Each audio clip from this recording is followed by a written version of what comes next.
Tjena. Ja, att jaga rasister. Jag tycker faktiskt det är okej. Därför att rasism i grunden är korkat. Måttstocken för vad som är rasism har varit fel. För att det var ju så väldigt många som var rasister. Och det här har förändrats nu snabbt. Det beror ju på att plötsligt så blev det uppenbart att Stefan Löfven och Angela Merkel, Bush Thor, till och med Annie Lööf var rasist. Enligt den gamla måttstocken. Så den funkar inte längre. Och nu är det okej att prata om brottslighet utan att bli kallad för smygrasist. Ja, Aftonbladet till och med, som har gått i bräschen för rasismjakten, är idag enligt den gamla måttstocken en rasistisk blaska. De skrev nyligen: största terrorhotet, extrema islamister. Det där var inte okej för ett tag sedan. Ja, som sagt, fortsätt gärna jaga rasister. Jag tycker att det finns absolut mycket, mycket viktigare frågor att ta tag i. Och det är en situation i Sverige där vi måste göra någonting. Jag tänker bland annat på det här.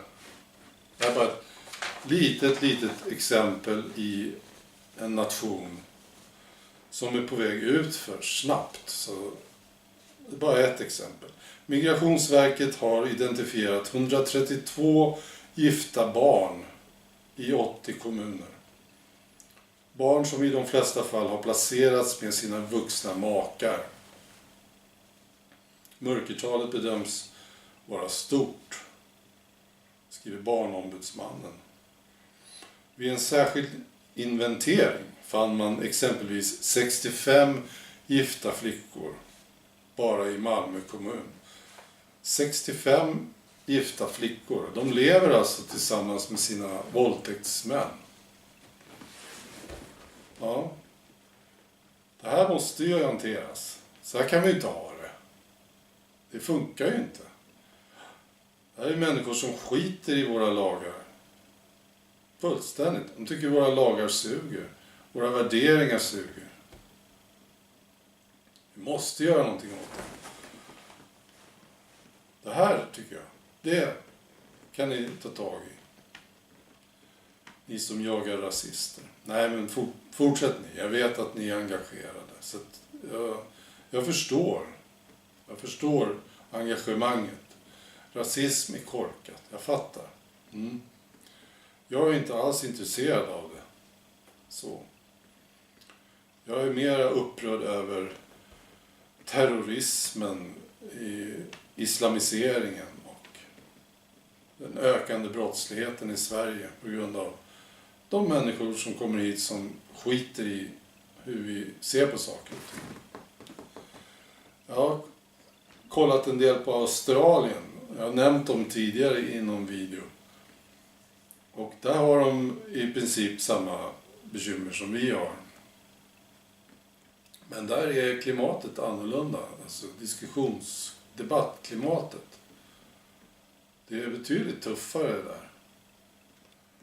Det är liksom, gillar ni inte det här som vi står för, tycker ni inte om våra lagar, tänker ni inte acceptera våra lagar, så dra åt helvete. Det är ungefär så.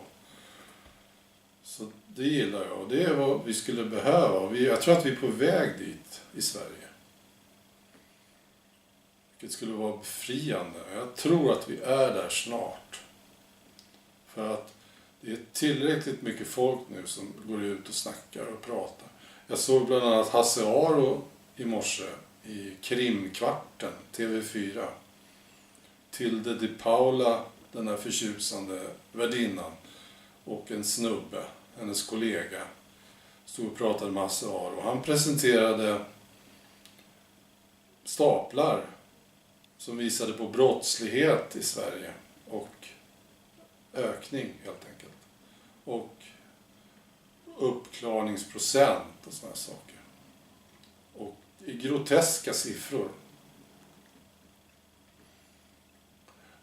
Tilde och hennes kollega, jag uppfattade det så, de hade svårt att ta in det här.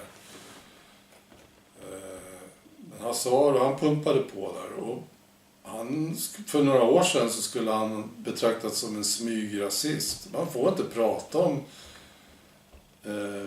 problem på det sättet som han gjorde. Han nämnde inga grupper eller något sånt. Han bara berättade hur det såg ut. Men det är lite suspekt.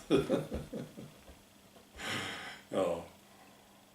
All right. Jag förminskar kanske jakten på rasismen lite grann. Och jag tycker det är lite fånigt. Det börjar bli så här. Kom igen, vad fan. Har vi inte värre problem att brottas med? Okej. Tjena.